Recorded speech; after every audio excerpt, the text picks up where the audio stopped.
الحمد لله رب العالمين، والصلاة والسلام على أشرف الأنبياء والمرسلين وعلى آله وأصحابه وذرياته وأهل بيته أجمعين. أما بعد، فقد قال الله تبارك وتعالى في كلامه القديم وهو أصدق الصادقين: فأعوذ بالله من الشيطان الرجيم، بسم الله الرحمن الرحيم.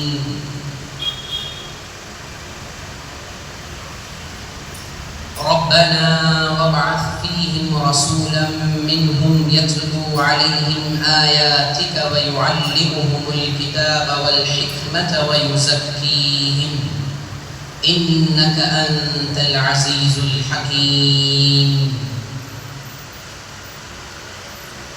وقال الله تعالى في مقام آخر: إذ قالت رب ابن لي عندك بيتا في الجنة ونجني من فرعون وعمله ونجني من القوم الظالمين.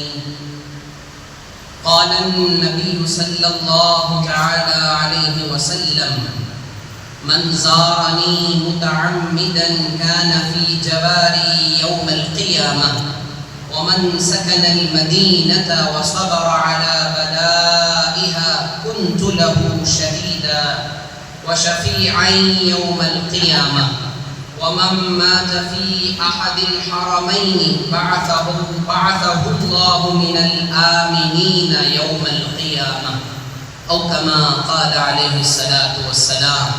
صدق الله وصدق رسوله النبي الكريم، ونحن على ذلك لمن الشاهدين والشاكرين والذاكرين، والحمد لله رب العالمين. رضيت بالله ربا وبالإسلام دينا وبمحمد صلى الله عليه وسلم نبيا ورسولا.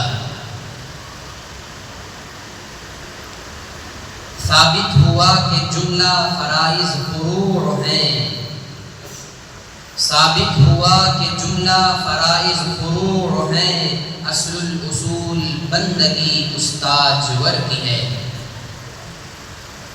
ہوتے کہاں خلیل و بنا کعبہ و منا، ہوتے کہاں خلیل و بنا کعبہ و منا، لولاک والے صاحبی سب تیرے در کی ہے.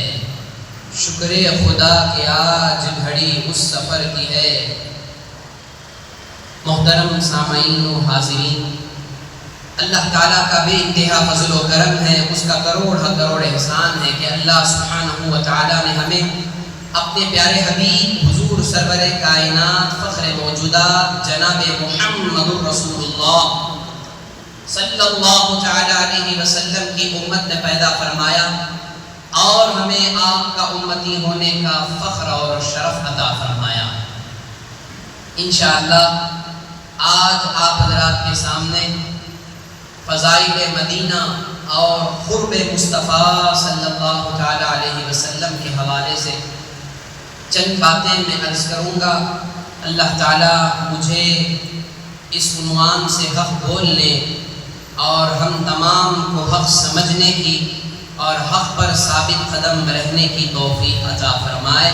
وما توفیقی الا باللہ علیہ توکلت والیہ انیب. آئیے سب سے پہلے عقیدت اور محبت کے ساتھ بارگاہ رسالت مآب صلی اللہ علیہ وسلم میں درود و سلام کا نذرانہ پیش کریں. اللہم صلی علی سیدنا محمد وعلی آل سیدنا محمد وبارک وسلم صلاة و سلاما علیک یا رسول اللہ صلی اللہ تعالی علیہ وسلم. محترم حضرات، اللہ تبارک و تعالی نے اپنے کلام مقدس میں خانہ کعبہ کی تعمیر کا بھی ذکر فرمایا. اور کعبہ معظمہ کو جو اللہ نے شرف بخشا اور شہر مکہ کو جو اللہ نے فضیلت عطا فرمائی، اس کی وجہ بھی اللہ نے قرآن میں بیان فرمائی۔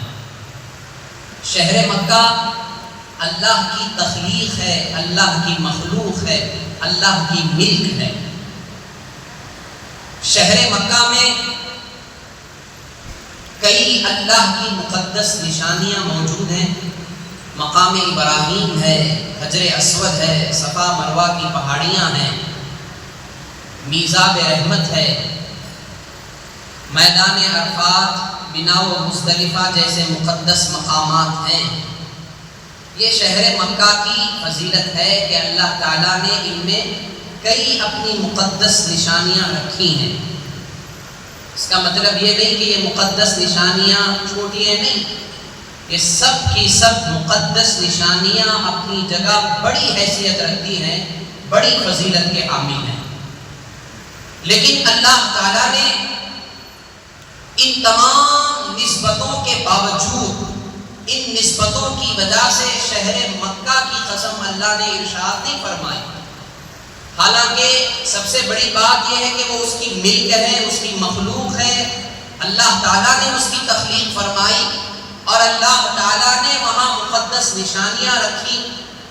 اس کے باوجود بھی اللہ نے ان مقدس نشانیوں کی وجہ سے شہر مکہ کی قسم ارشاد نہیں فرمائی، بلکہ جب آقا علیہ السلام کے مبارک قدموں کو اس شہر مکہ نے بار بار بوسے لیے، قدم مصطفیٰ صلی اللہ تعالیٰ علیہ وسلم کے بار بار بوسہ لینے کا شرف اس سرزمین کو جب ملا تو اللہ نے فرمایا لا اقسم بهذا البلد وانت حل بهذا البلد، کہ شہر مکہ کی قسم اللہ نے اس وجہ سے فرمائی کہ اس شہر مکہ نے محبوب اکرم صلی اللہ علیہ وآلہ وآصحابہ وسلم کے قدموں کے بار بار بوسے لیے۔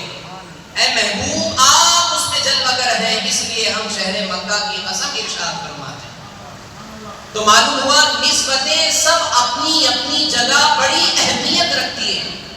اس کا مطلب یہ نہیں کہ آپ عرفات کی فضیلت کا نگلیکٹ کریں، عرفات کی فضیلت سے آپ اپنی نظر کو دور کریں، نہیں، ہر ایک فضیلت اپنی اپنی جگہ بڑی اہمیت کی حامل ہے، لیکن جو فضیلت نسبت مصطفیٰ کو حاصل ہے، جو فضیلت قدم مصطفیٰ کو حاصل ہے، وہ نسبت کسی کو حاصل نہیں۔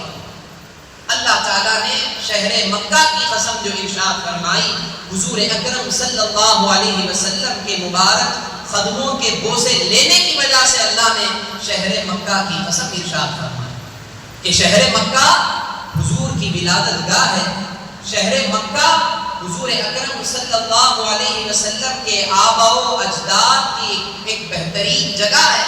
شہر مکہ حضرت سیدنا ابراہیم خلیل اللہ علیہ السلام اور حضرت سیدنا اسماعیل ذبیح اللہ علیہ السلام کا مسکن رہا ہے۔ تو یاد رکھیں شہر مکہ، جب حضرت ابراہیم علیہ السلام، مختصر انداز میں چند باتیں آپ حضرات کے سامنے عرض کرتا چلوں تاکہ ہمیں مدینے کے فضائل بھی جاننا ہے اور قرب مصطفیٰ کا کیا مقام ہے، قرب مصطفیٰ کتنی بڑی دولت ہے، کتنی بڑی سعادت ہے، یہ میں آپ حضرات تک انشاءاللہ عرض کرتا چلوں۔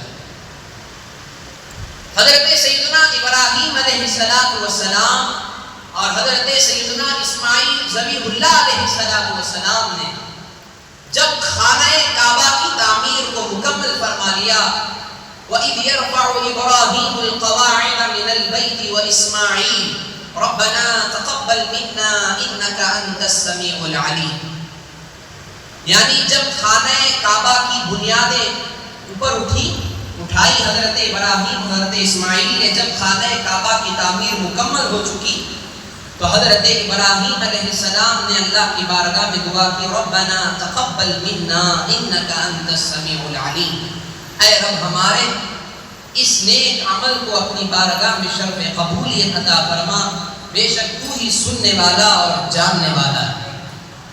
یہ دعا حضرت ابراہیم علیہ السلام نے فرمائی، لیکن دعا ابھی ختم نہیں ہوئی. حضرت ابراہیم علیہ السلام نے جو دعا آخر میں مانگی اس مبارک سورے میں، اس مضمون کے تحت حضرت ابراہیم علیہ السلام نے جو آخر میں دعا مانگی وہ کیا ہے؟ ربنا وابعث فیہم رسولا منہم یتلو علیہم آیاتک ویعلمہم الکتاب والحکمت ویزکیہم انک انت العزیز الحکیم. اس آیت مبارکہ کی کئی تفسیریں ہم نے سنی کہ حضرت ابراہیم علیہ السلام نے اس دعا میں خانہ کعبہ کی تعمیر مکمل کرنے کے بعد جس پتھر پر کھڑے ہو کر ابراہیم علیہ السلام نے خانہ کعبہ کی تعمیر کی، اسی پتھر پر کھڑے ہو کر اللہ سے حضور کو مانگا، اور حضور کو مانگنے کی وجہ سے حضرت ابراہیم علیہ السلام کے مبارک قدموں کے نشان پتھر نے اپنے سینے پر لے لیے، اور قیامت تک وہ نشان باقی رہیں گے. اسی کو مقام ابراہیم کہا جاتا ہے، کیونکہ اس پتھر پر کھڑے ہو کر حضرت ابراہیم علیہ السلام نے اللہ سے حضور کو مانگا. یہ ایک بات ہے. اور اس آیت مبارکہ میں اللہ تعالیٰ نے آقا علیہ السلام پر جو ذمہ داریاں ہیں، ایک نبی پر، ایک رسول پر جو ذمہ داریاں عائد ہیں وہ 4 ہیں. ہر ایک رسول پر بالخصوص ہمارے نبی جناب محمد رسول اللہ صلی اللہ علیہ وسلم پر اللہ تعالیٰ نے 4 ذمہ داریوں کو عائد فرمایا. وہ چاروں کی چاروں ذمہ داریاں اللہ نے اس آیت میں بیان فرمایا.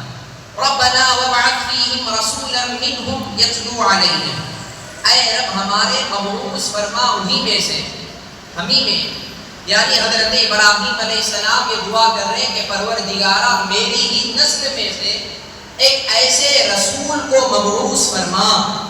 اب دیکھیے ذمہ داریاں، یتلو علیہم یعنی جو ان پر قرآن تلاوت کرے، یعنی تیری آیتوں کو تلاوت کرے. تو پہلی ذمہ داری کیا ہے؟ تلاوت قرآن. حضور کی پہلی ذمہ داری کیا؟ تلاوت قرآن. پھر اس کے بعد اللہ تعالیٰ نے فرمایا یتلو علیہم آیاتک ویعلمہم الکتاب، تعلیم کتاب. یہ حضور کی دوسری ذمہ داری ہے کہ پہلی ذمہ داری تلاوت قرآن، اللہ کی آیتوں کو پڑھ کر سنانا. دوسری ذمہ داری کیا ہے؟ تعلیم کتاب، یعنی اس کتاب کی تعلیم دینا، یعنی اس کتاب میں کیا ہے یہ سکھانا. والحکمہ، تعلیم حکمت، حکمت کی تعلیم دینا، شریعت کی تعلیم دینا. یہ بھی آقا علیہ السلام کی تیسری ذمہ داری ہے. پھر اس کے بعد وَيُزَكِّيهِمْ، تزکیہ نفس، تزکیہ کرنا، پاک و صاف کرنا. یہ حضور اکرم صلی اللہ علیہ وسلم کی چوتھی ذمہ داری ہے. یاد رکھیں اللہ تعالیٰ نے ہمارے نبی صلی اللہ علیہ وآلہ وآصحابہ وسلم پر 4 ذمہ داریاں اللہ نے عائد فرمائی. ایک ہے تلاوت کتاب اللہ، ایک ہے تعلیم کتاب اللہ، ایک ہے تعلیم شریعت، اور چوتھی چیز ہے تزکیہ، پاک و صاف کرنا. پاک و صاف یعنی ظاہر کو بھی پاک کرنا، باطن کو بھی پاک کرنا. یہ آقا علیہ السلام پر اللہ نے 4 ذمہ داریاں عائد فرمائی. اور یہ بھی یاد رکھیں پورے قرآن میں، سارے قرآن میں اس طرح کی جو ذمہ داریاں حضور پر اللہ نے عائد فرمائی ہیں، پورے قرآن میں اس طرح کے مضمون والی آیت 4 جگہوں پر ہے، صرف 4 جگہوں پر ہے. اور ان آیتوں میں اللہ تعالیٰ نے انہی 4 ذمہ داریوں کو بیان فرمایا. اور جس مضمون کے تحت اللہ نے اس آیت کو بیان فرمایا، وہی مضمون، وہی ٹاپک 4 آیتوں میں اللہ نے بیان فرمایا. پہلی آیت سورہ بقرہ میں ربنا وابعث فیہم رسولا منہم یتلو علیہم آیاتک ویعلمہم الکتاب والحکمت ویزکیہم انک انت العزیز الحکیم. یہ پہلی آیت پہلے پارے میں. اسی مضمون کی دوسری آیت دوسرے پارے میں اللہ نے بیان فرمائی کما ارسلنا فیکم رسولا منکم یتلو علیکم آیاتنا ویزکیکم ویعلمکم الکتاب والحکمہ ویعلمکم ما لم تكونوا تعلمون. اس آیت میں بھی اللہ تعالیٰ نے حضور کی ان 4 ذمہ داریوں کو بیان فرمایا. وہ 4 ذمہ داریاں یاد رکھیں. سب چیزیں ہم یاد رکھتے ہیں، ان قرآن کی باتوں کو یاد رکھنے کے پاس ہمارے لیے وقت بھی نہیں ہے، میموری پاور بھی نہیں. جب ذہن میں ادھر ادھر کی باتیں آ جاتی ہیں تو ذہن پاکیزہ نہیں رہتا، جس کی وجہ سے ذہن میں اچھی باتیں نہیں رہتی. لوگ بولتے ہیں حضرت باتیں تو ہم سنتے ہیں ذہن میں نہیں رہتی، وجہ کیا ہے؟ وجہ یہی ہے کہ آپ کے ذہن میں صرف دنیا ہی دنیا ہے، دین اور آخرت کی کوئی فکر نہیں ہے. جب انسان کے ذہن میں دین اور آخرت کی فکر اور دین کے علم کا شوق پیدا ہوتا ہے تبھی اس کا میموری پاور بڑھتا ہے. جب آپ کے ذہن و دماغ میں گندی دنیا ہی بھری ہوئی ہے تو یہ چیزیں کیسے آپ کے ذہن میں فٹ ہوں گی؟ لہٰذا یاد رکھیں. بات یہ عرض کر رہا تھا کہ حضور کی 4 ذمہ داریوں کو اللہ نے پورے قرآن میں 4 آیتوں میں بیان فرمایا. وہی مضمون، وہی ذمہ داریاں. پہلی آیت ربنا وابعث فیہم رسولا منہم یتلو علیہم آیاتک. دوسری آیت دوسرے بارے میں کما ارسلنا فیکم رسولا منکم یتلو علیکم آیاتنا. اس آیت میں بھی حضور کی 4 ذمہ داری. کیا کیا بولیے؟ پہلی ذمہ داری تلاوت قرآن، دوسری ذمہ داری تعلیم کتاب اللہ، تیسری ذمہ داری تعلیم حکمت یعنی تعلیم شریعت، چوتھی ذمہ داری پاک کرنا، تزکیہ کرنا، ظاہر و باطن کو پاک و صاف کرنا. یہ 4 ذمہ داریاں آقا علیہ الصلوۃ والسلام پر اللہ نے عائد فرمائی. اور اس کے علاوہ تیسرے مقام پر اللہ نے بیان فرمایا سورہ آل عمران میں 4 پارے میں لقد من اللہ علی المؤمنین اذ بعث فیہم رسولا من انفسہم یتلو علیہم آیاتہ ویزکیہم ویعلمہم الکتاب والحکمہ وإن كانوا من قبل لفی ضلال مبین. اس آیت میں بھی اللہ نے حضور کی ان 4 ذمہ داریوں کو بیان کرا. تلاوت کتاب اللہ، تعلیم کتاب اللہ، تعلیم شریعت اور تزکیہ. ان 4 باتوں کو اللہ نے اس آیت میں بھی بیان کرا. اور آخر میں سورہ جمعہ میں اللہ تعالیٰ نے ارشاد فرمایا. کیا ارشاد فرمایا؟ وآخرین منہم لما یلحقوا بہم وہو العزیز الحکیم ذلک فضل اللہ یؤتیہ من یشاء واللہ ذو الفضل العظیم. اس سے پہلے اللہ نے ارشاد فرمایا هو الذی بعث فی الامیین رسولا منہم یتلو علیہم آیاتک ویعلمہم الکتاب والحکمہ. سورہ جمعہ کی دوسری آیت. یہی 4 جگہوں پر اللہ نے پورے قرآن میں اس مضمون کی آیت 4 جگہوں پر ذکر کی گئی. اس کے علاوہ کہیں بھی نہیں ہے. پورے قرآن میں 4 مقامات پر اللہ تعالیٰ نے اس آیت کو بیان فرمایا اور اس کے اندر اللہ نے حضور کی 4 ذمہ داریوں کو بیان فرمایا. اس سے تعلق سے مفسرین فرماتے ہیں حضرت ابراہیم کی دعا سے یہ آیت شروع ہوئی. حضرت ابراہیم علیہ السلام کی آیت سے یہ دعا شروع ہوئی تو معلوم یہ ہوا کہ دعا ایک مرتبہ کی گئی، قبولیت کا مقام اللہ نے 3 مرتبہ عطا فرمایا. دعا ایک مرتبہ ہوئی، قبولیت کا درجہ اللہ نے 3 مرتبہ عطا فرمایا. یہ بھی ایک اس کی فضیلت ہے. اور حضرت ابراہیم علیہ السلام نے خانہ کعبہ کی تعمیر کرنے کے بعد جو دعا اللہ کی بارگاہ میں حضرت ابراہیم نے فرمائی. اب اسے ایک مسئلہ یہ بھی یاد رکھ لیں، بات آ ہی گئی ہے میرے ذہن میں، آپ حضرات سے عرض کرتا چلوں. جب بھی کوئی عبادت کی جائے اس عبادت کے بعد دعا مانگنا یہ انبیاء کی سنت ہے. لوگ آج عبادت کرنے کے بعد دعا کی کیا ضرورت بھائی، دعا کیوں مانگنا؟ نماز ہی دعا ہے، نماز ہی عبادت ہے، وہی اصل دعا ہے. نماز کے بعد دعا مانگنے کی کیا ضرورت؟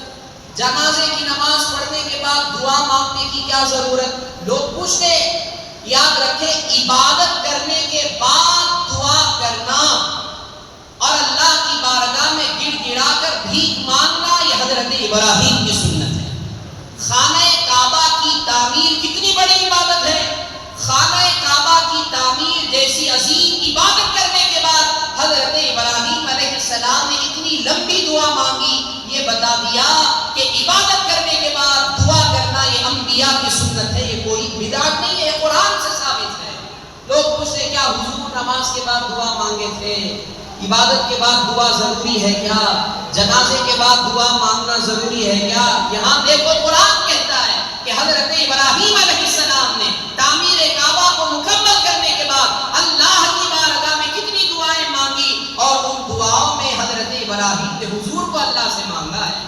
تو لہذا معلوم ہوا عبادتیں کرنے کے بعد اللہ کی بارگاہ میں دعا کرنا یہ حضرت ابراہیم خلیل اللہ علیہ السلام کی مبارک سنت ہے۔ یہ بات بھی ذہن نشین رکھیں، اور ساتھ ہی ساتھ یہ بات یاد رکھیں، حضرت ابراہیم نے کئی دعائیں مانگی، اور اس دعا کا اختتام جو حضرت ابراہیم علیہ السلام نے کیا وہ کس سے کیا؟ حضور کو مانگنے سے کیا، یعنی اے اللہ تو حضور کو عطا فرما دے، یعنی قرب مصطفیٰ سے بڑھ کر کوئی دولت نہیں ہے۔ یہ حضرت ابراہیم علیہ السلام نے اس دعا سے سارے انسانوں کو یہ تعلیم دی کہ جسے قرب مصطفیٰ مل جائے، جسے آقا علیہ السلام کا قرب مل جائے، اس سے بڑھ کر کوئی دولت نہیں ہے۔ پوری دنیا میں ساری کائنات میں حضور کا قرب سب سے بڑی دولت، حضور سے نزدیکی ہو جانا، آقا علیہ السلام کا قرب مل جانا، آقا علیہ السلام کی نگاہ کرم مل جائے، اس سے بڑی دولت ساری کائنات میں کچھ بھی نہیں ہے، حالانکہ جنت بھی نہیں ہے۔ قرب مصطفیٰ جنت سے بڑی دولت ہے۔ یہ کیسے ثابت حضرت؟ سنیے، مسلم شریف کی حدیث ہے، وہ بڑی مشہور حدیث ہے کہ آقا علیہ السلام نے حضرت ربیعہ بن کعب الاسلمی رضی اللہ تعالیٰ عنہ سے فرمایا سلما شئت یا ربیعہ، اے ربیعہ مانگو، جو مانگنا چاہتے ہو مانگو۔ حضرت ربیعہ نے صرف جنت نہیں مانگی، عرض کیا یا رسول اللہ، کیا مانگا؟ یا رسول اللہ مرافقتک فی الجنہ، یا رسول اللہ میں جنت میں آپ کی رفاقت مانگتا ہوں، آپ کی صحبت مانگتا ہوں، کیونکہ حضور کی صحبت سے بڑھ کر، حضور کی رفاقت سے بڑھ کر، آقا علیہ السلام کے قرب سے بڑھ کر کوئی دولت نہیں ہے۔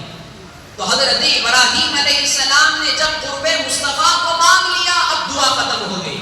معلوم ہوا جب قرب مصطفیٰ مل جائے تو ساری کائنات کی دولت مل جاتی ہے، خدا کی رضا مل جاتی ہے۔ اب اسی طرح دیکھیں، مسند احمد کی روایت ہے، حضرت فیروز دہلوی رضی اللہ تعالیٰ، ایک ایسے صحابی ہیں کہ انہوں نے اسود عنسی نامی ملعون شخص کو جنہوں نے قتل کیا۔ یہ اسود عنسی کون ہے؟ جس نے سب سے پہلے نبوت کا دعویٰ کیا، آقا علیہ السلام کے زمانے میں جس نے اپنے آپ کے نبی ہونے کا دعویٰ کیا، وہ کون ہے؟ اسود عنسی نامی ایک ملعون شخص ہے۔ اس ملعون شخص کو قتل کرنے والے صحابی حضرت سیدنا فیروز دہلوی رضی اللہ تعالیٰ یہ روایت کرتے ہیں، مسند احمد کی روایت ہے۔ حضرت فیروز، اب میں قرب مصطفیٰ کو سمجھا کہ آقا علیہ السلام کا قرب مل جائے، آقا علیہ السلام کی رفاقت مل جائے، آقا علیہ السلام کے خدموں سے وابستگی مل جائے، تو اس سے بڑی کوئی دولت نہیں ہے۔ حضرت فیروز دہلوی رضی اللہ تعالیٰ عنہ حضور اکرم صلی اللہ علیہ وسلم کی بارگاہ میں، یہ آئے تھے یمن سے، اور آپ کے ساتھ کئی آپ کے دوست و احباب آئے یمن سے، مسند احمد کی روایت ہے۔ حضور کی بارگاہ میں عرض کرتے ہیں یا رسول اللہ، ہم نے اپنے وطن کو چھوڑا، اپنے لوگوں کو چھوڑا، سب کچھ ہم نے چھوڑ کر یا رسول اللہ آپ کی بارگاہ میں حاضر ہوئے ہیں، فمن ولینا یا رسول اللہ صلی اللہ علیہ وسلم۔ حضرت فیروز دہلوی فرماتے ہیں یا رسول اللہ، اب ہمارا والی کون ہے؟ ہمارا دیکھ بھال کرنے والا، ہماری حفاظت کرنے والا، ہمارا مددگار کون ہے یا رسول اللہ؟ یہ عرض کرتے ہیں تو آقا علیہ السلام کیا جواب دیتے ہیں؟ اللہ و رسولہ، اللہ اور اس کا رسول تمہارے والی ہیں، اللہ اور اللہ کے رسول تمہارے مددگار ہیں۔ یعنی یہ معلوم ہوا کہ آقا علیہ السلام نے اس صحابی کو اور ان کے ساتھ آنے والوں کو یہ تسلی دی کہ تم گھبراؤ نہیں، میں بھی اور اللہ بھی دونوں تمہارے والی ہیں، اللہ و رسول۔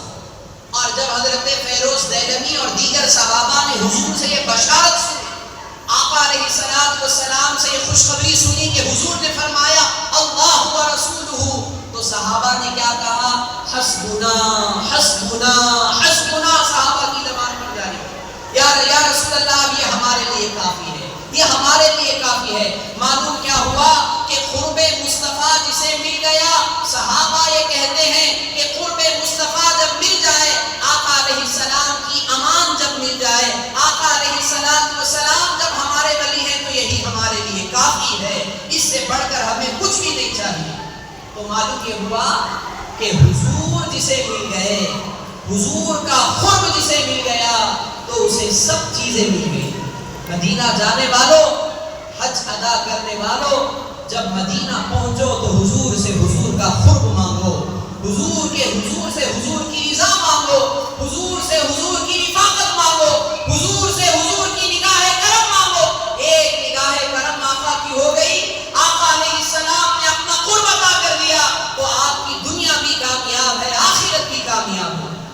تو لہذا یاد رکھیں، حضور سے کیا مانگنا، مدینے میں جا کر آقا علیہ السلام کی بارگاہ میں حضور سے کیا مانگنا ہے؟ ارے حضور سے حضور کو مانگ لو، اس سے بڑھ کر اور دولت کیا ہو سکتی ہے؟ یاد رکھو، اللہ کے تمام فضلوں میں سب سے بڑا فضل حضور کی ذات ہے۔ حضور کی ذات سے بڑھ کر خدا کا کوئی فضل نہیں ہے۔ خدا کے کئی فضل ہیں، لیکن سب سے بڑا فضل اگر کوئی ہے تو وہ حضور کی ذات مبارک ہے۔ دیکھیے قرآن پڑھیں گے تو قرآن سے ہمیں معلوم ہوگا کہ حضور کتنے بڑے فضل ہیں اللہ۔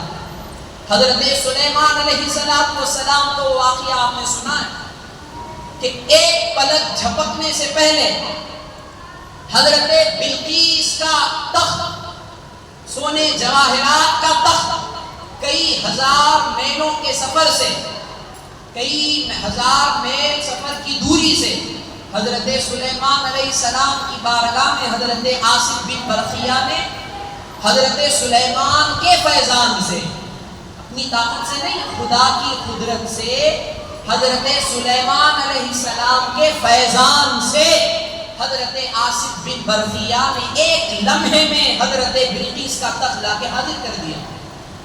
لوگ یہ بھی پوچھتے ہیں کہ آصف بن برقیہ لے کے آئے، سلیمان علیہ السلام کو طاقت نہیں تھی کیا؟ حضرت سلیمان علیہ السلام کی نگاہ کرم ہی کا وہ کمال تھا کہ حضرت آصف بن برقیہ نے وہ تخت ایک لمحے میں لا کے حاضر کر دیا۔ قرآن کیا کہتا ہے؟ قال الذي عنده علم من الكتاب انا آتيك به قبل ان يرتد اليك طرفك فلما رآه مستقرا عنده قال هذا من فضل ربي۔ واقعہ یہ ہوا کہ حضرت آصف بن برقیہ نے کیا فرمایا؟ آپ دیکھتے رہیں، آپ دیکھتے رہیں، آپ کی آنکھ جھپکنے سے پہلے میں آپ کے سامنے لا کے تخت کو حاضر کر دوں گا۔ تو حضرت سلیمان علیہ السلام کا وہ دیکھنا، یعنی آپ کی آنکھ جھپکنے سے پہلے سلیمان علیہ السلام نے جو نظر آصف بن برقیہ پر ڈالی، اسی نظر کا کمال ہے کہ اللہ نے آصف بن برقیہ کو وہ کرامت عطا فرما دی کہ کئی ہزار میلوں دور والا تخت ایک ہی لمحے میں لا کے حاضر کر دیا۔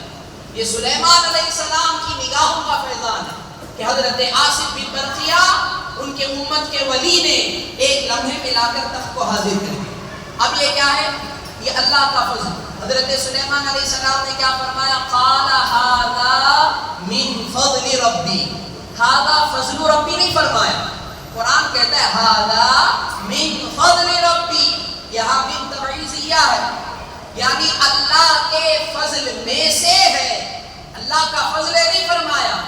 یعنی یہ جو تخت میرے پاس آیا، حضرت آصف بن برقیہ نے بلقیس کا جو تخت لا کر حاضر کیا، یہ تخت لا کر حاضر کرنا یہ اللہ کے فضل میں سے ہے، اللہ کا فضل نہیں ہے۔ یعنی اللہ کے کئی فضل ہیں، ان فضلوں میں سے اللہ کا یہ ایک فضل ہے۔ اور جب اللہ نے حضور کو بھیجا، آقا علیہ السلام کو جب اللہ نے دنیا میں مبعوث فرمایا، سورہ جمعہ پڑھیں، اللہ وہی آیت هو الذی بعث فی الامیین رسولا منہم یتلو علیہم آیاتہ ویزکیہم ویعلمہم الکتاب والحکمہ وإن كانوا من قبل لفی ضلال مبین وآخرین منہم لما یلحقوا بہم وهو العزیز الحکیم. اب یہ حضور کے آنے کا ذکر ہوا، یعنی حضور کے دنیا میں مبعوث ہونے کا ذکر اللہ نے ان دونوں آیتوں میں بیان کرنے کے بعد کیا فرمایا؟ ذالک فضل اللہ یؤتیہ من یشاء. یہاں اللہ نے ذالک من فضل اللہ نہیں فرمایا، یعنی حضور کا دنیا میں آنا، حضور کا دنیا والوں کو مل جانا، حضور کا دنیا میں مبعوث ہونا، یہ اللہ کے فضل میں سے نہیں ہے، یہ اللہ ہی کا فضل ہے، یہ اللہ کا فضل ہے، یہ سب سے بڑا فضل ہے. تو معلوم کیا ہوا قرآن سے؟ یہ میری اپنی بات نہیں ہے، یہ ہماری انسانوں کی بات نہیں ہے، یہ خدا کی بات ہے، یہ خدا کا کلام ہے کہ خدا کہتا ہے کہ حضور کا تشریف لانا دنیا میں یہ خدا کا بہت بڑا فضل ہے. تو معلوم ہوا اللہ کے تمام فضلوں میں، اللہ کی تمام نعمتوں میں سب سے بڑی نعمت ذات مصطفیٰ صلی اللہ علیہ وسلم، اور اللہ کے تمام فضلوں میں سب سے بڑا فضل ذات مصطفیٰ صلی اللہ علیہ وسلم. جب یہ بات معلوم ہوئی، ایک آخری بات عرض کر کے میں اپنی بات کو ختم کی طرف لاتا ہوں. اب دیکھیں حضور کا قرب کتنی بڑی دولت ہے، یہ قرآن سے ہم نے سمجھا. اور ایک آخر میں ایک آیت عرض کرتا ہوں جو میں نے خطبے کے بعد پڑھی. حضرت آسیہ رضی اللہ تعالیٰ عنہ کے بارے میں آپ جانتے ہیں کون ہیں؟ حضرت آسیہ فرعون کی بیوی، جنتی عورت، کہ اللہ تعالیٰ نے ان کے ایمان کی گواہی خود قرآن میں اللہ نے دے دی. 28ویں پارے کی سورہ تحریم کے آخری میں اللہ تعالیٰ نے ان کے ایمان کی گواہی خود اللہ نے بیان کرنا. ضرب اللہ مثلا للذین آمنوا امرأة فرعون اذ قالت رب ابن لی عندك بیتا فی الجنہ ونجنی من فرعون وعمله ونجنی من القوم الظالمین. اب دیکھیں اس آیت میں سب سے پہلے اللہ نے حضرت آسیہ کے ایمان کی گواہی دی کہ فرعون کی عورت جو ایمان لے آئی اس کی مثال اللہ نے بیان فرمائی. مثال بیان کرنے کے بعد حضرت آسیہ رضی اللہ تعالی عنہا نے اللہ سے کیا مانگا؟ اللہ سے حضرت آسیہ نے کیا مانگا؟ اللہ کی بارگاہ میں حضرت آسیہ نے کیا بھیک مانگی؟ یہ اس آیت میں اللہ نے بیان کیا. میں یہاں یہ عرض اس لیے کرنا چاہتا ہوں کہ قرب خداوندی قرب مصطفیٰ کے بغیر نہیں ملتا، اور قرب خداوندی حقیقت میں قرب مصطفیٰ ہی ہے. قرب مصطفیٰ کا دوسرا نام ہی قرب خداوندی ہے، یعنی جب تک قرب مصطفیٰ نہ ملے خدا کا قرب نہیں مل سکتا. جب قرب مصطفیٰ مل جائے تو خدا کا قرب ملے بغیر نہیں رہ سکتا. یہ بات ذہن نشین رکھ لیجیے. قرب مصطفیٰ ملتے ہی اسی لمحے خدا کا قرب بھی مل جاتا ہے، اور قرب مصطفیٰ ملے بغیر لاکھ عبادت کرے قرب خداوندی مل نہیں سکتا، ناممکن ہے، امپاسبل ہے. یہ بات ذہن نشین ہے. حضرت آسیہ رضی اللہ تعالی عنہا نے اللہ کی بارگاہ میں عرض کیا اذ قالت رب ابن لی عندک بیتا فی الجنہ، اے پروردگارا میرے لیے تیرے قرب میں تیرے پاس جنت میں میرے لیے گھر بنا. یہ کون دعا کر رہی ہے؟ حضرت آسیہ رضی اللہ تعالی عنہا دعا فرما رہی ہے اذ قالت رب ابن لی عندک بیتا فی الجنہ. بہت سے لوگوں کو بیزار ہو رہا ہے. یاد رکھیں یہ باتیں قرآن کی ہیں. قرآن سے اپنا شوق اور ذوق بڑھائیں. آپ کا جتنا شوق اور ذوق قرآن سے بڑھے گا اتنا ہی مزہ آپ کے جسم کو بھی ملے گا، روح کو بھی ملے گا. یہ کیا ہے؟ روح کی غذا ہے. جس کا ایمان کمزور ہے اس کے روح کی یہ غذا نہیں بن سکتی.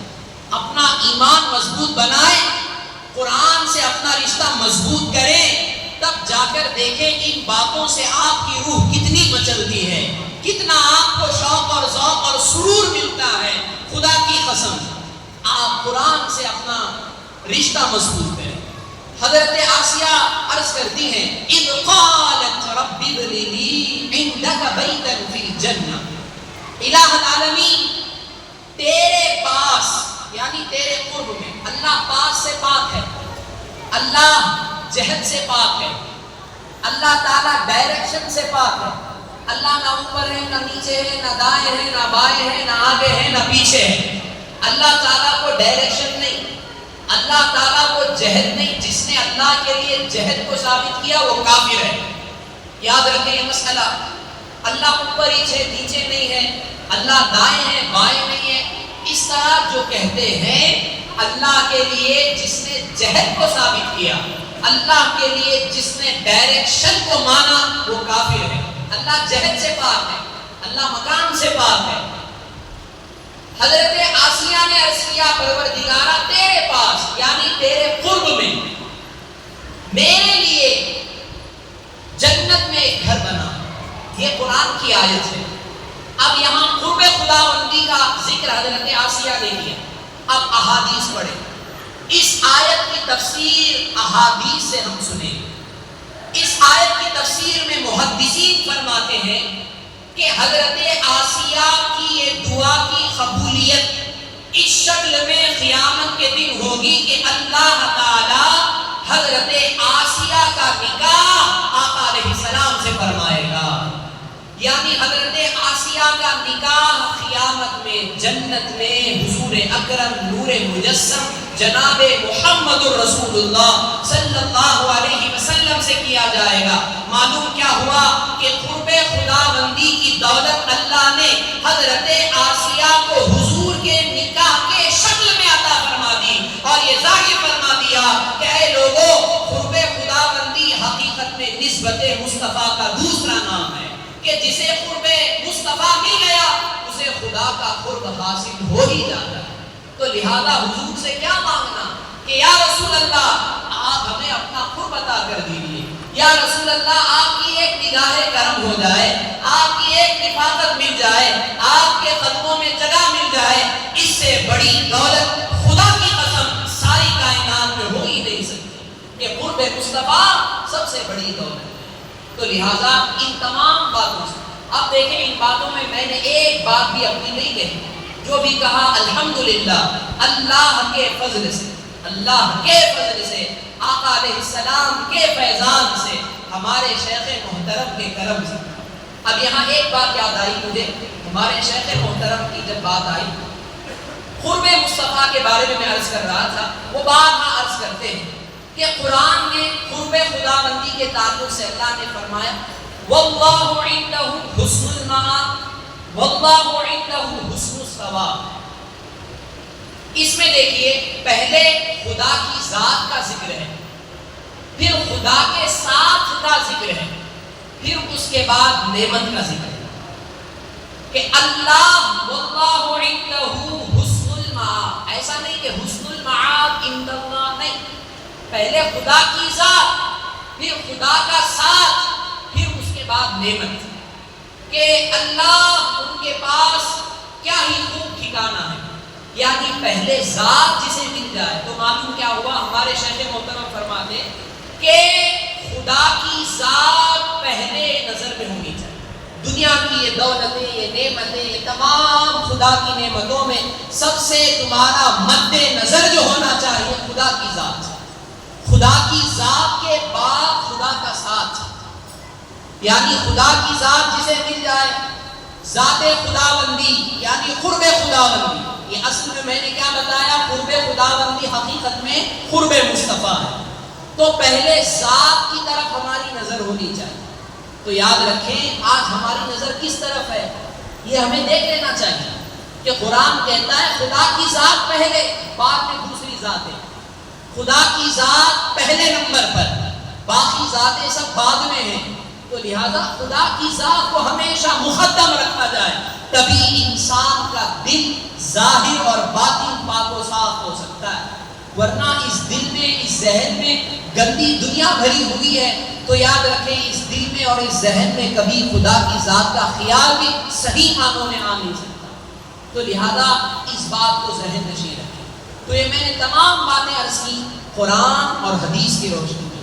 تو لہٰذا ان باتوں سے ہمیں کیا معلوم ہوا کہ قرب مصطفیٰ، رفاقت مصطفیٰ، مصطفیٰ کے خدموں کی نسبت جسے مل جائے یہ سب سے بڑی دولت ہے. تو مدینہ جانے والوں جب مدینے جاؤ تو آقا علیہ السلام کی بارگاہ جب نظر آئے تو اپنی نسبت پہ فخر کرو کہ اللہ نے تمہیں وہ مقام وہ مرتبہ عطا فرمایا کہ تمہیں آقا علیہ السلام کے اس مقدس دیار میں آنے کی اجازت دی، توفیق دی، تبھی تم گئے۔ اور جب دربار مصطفیٰ میں حاضر ہو جاؤ، لوگ کئی نیتوں سے جاتے ہیں۔ آخری بات کہہ دیتا ہوں، کئی نیتیں لے کر جاتے ہیں۔ آج ایک بڑا زور چلا ہے کہ مدینے کو جانا تو اس نیت سے جانا کہ میں مسجد نبوی جا رہا ہوں، وہاں نماز پڑھوں گا تو 50,000 کے برابر ملے۔ حضور کے مزار کی زیارت سے نہیں جانا، یہ بدعت ہے۔ لوگ بولتے ہیں معاذ اللہ رب العالمین، یہ سراسر غلط ہے، یہ بولنا بدعت ہے۔ یاد رکھیں، ایسا بولنا بدعت ہے، ایسا کہنا گمراہی ہے، ایسا کہنا آپ کے ایمان کو تباہ و برباد کرنا ہے۔ آقا علیہ السلام کی کئی حدیثیں ایسی ہیں کہ جس میں حضور نے فرمایا کہ تم میرے پاس آؤ تو صرف میرے لیے آؤ، میرے قبر کی زیارت کی نیت سے آؤ۔ مسجد نبوی میں ایک نماز کا ثواب 50,000 کے برابر ملا تو کس وجہ سے ملا بھائی؟ حضور کے مبارک قدم کی وجہ سے ملا نا۔ حضور وہاں نہ رہتے، حضور سے اس مسجد کی نسبت نہ ہوتی تو آپ دل پہ ہاتھ رکھ کے بتائیں کیا یہ نسبت اس وقت عطا مل سکتی تھی؟ کیا یہ فضیلت مسجد نبوی کو مل سکتی تھی؟ نہیں۔ مسجد نبوی میں ایک نماز کا ثواب 50,000 کے برابر جو اللہ نے رکھا ہے، یہ خدم مصطفیٰ کی وجہ سے رکھا ہے کہ وہاں حضور سکون فرما ہے، آقا علیہ السلام وہاں قیام پذیر ہے، آقا علیہ السلام وہاں جلوگر ہے، آقا علیہ السلام کی وجہ سے یہ ثواب ہے۔ اور لوگ بولتے ہیں مکہ افضل، مدینہ افضل۔ یاد رکھو، ثواب کے اعتبار سے جب قرب کی بات آئی تو میں عرض کرتا چلوں، مکے میں ایک نماز کا ثواب 1,00,000 کے برابر، مدینے میں ایک نماز کا ثواب 50,000 کے برابر۔ نہیں صحیح ہے؟ ثواب کے اعتبار سے مکہ افضل ہے، قرب کے اعتبار سے مدینہ افضل ہے۔ جہاں قرب مصطفیٰ ملے، قرب خداوندی ملے، وہ مقدس مقام مدینہ منورہ ہے۔ ثواب کی جہت سے دیکھا جائے کعبہ افضل صحیح، قرب کا مقام دیکھا جائے تو مدینہ افضل ہے۔ اور ایک بات یہ بھی یاد رکھ لیں، مکے میں ایک نیکی کا ثواب 1,00,000 کے برابر، ایک گناہ کا عذاب بھی 1,00,000 کے برابر۔ ایک نیکی کریں گے آپ 1,00,000 نیکی کا ثواب ملے گا۔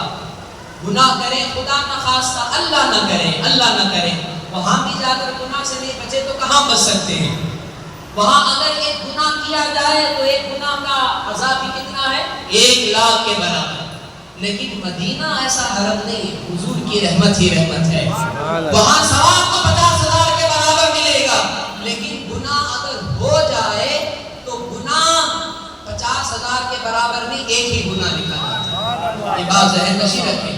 لیکن ہاں ادب کا مقام ہے مدینے کی جگہ، مدینے میں ادب زیادہ ملحوظ رکھا جائے۔ مدینے میں اگر بے ادبی ہو گئی تو وہاں 1,00,000 گناہ کا ثواب، 1,00,000 گناہ کا عذاب 1,00,000 کے برابر نہیں، ایک گناہ 50,000 نہیں، ساری زندگی کے عمل برباد ہو جائے۔ یہ بات یاد رکھیں۔ یہ کب ہوگا؟ جب حضور کی بارگاہ کی بے ادبی ہو جائے۔ خدا نہ اللہ نہ کرے، اللہ نہ کرے، اس سے پہلے ہمیں موت آ جائے کہ حضور کی بارگاہ کی بے ادبی ہم کریں۔ رائی کے دانے کے برابر بھی ہماری گندی زبانوں سے حضور کی بارگاہ کی بے ادبی کے الفاظ نکلے، اللہ اس سے پہلے ہمیں موت دے دے۔ یاد رکھیں، گستاخی سب سے بڑی جہالت ہے، گستاخی سب سے بڑی نحوست ہے، اس سے بڑی کوئی نحوست نہیں۔ تو لہذا دربار مصطفیٰ میں پہنچے تو حضور کے مزار انور کی زیارت کی نیت ہی سے پہنچے، یہی سب سے بڑی دولت ہے۔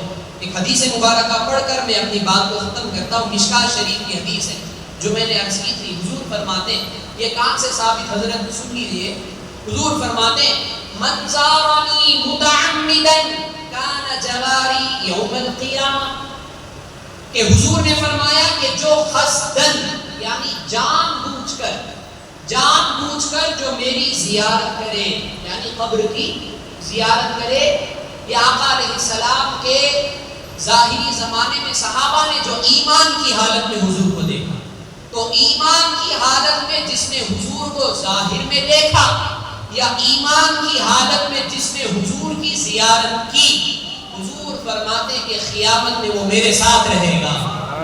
اور یہ زیارت کیسے کی؟ جان بوجھ کر، متعمدن کا لفظ ہے۔ ایسے ہی سفر میں چلے گئے، مکے کو چلے گئے، حج کو چلے گئے، مدینے کو چلے گئے تو مسجد نبوی کے ضمن میں زیارت کر لی؟ نہیں، ضمن الگ چیز ہے، جان بوجھ کر سفر کرنا الگ چیز ہے۔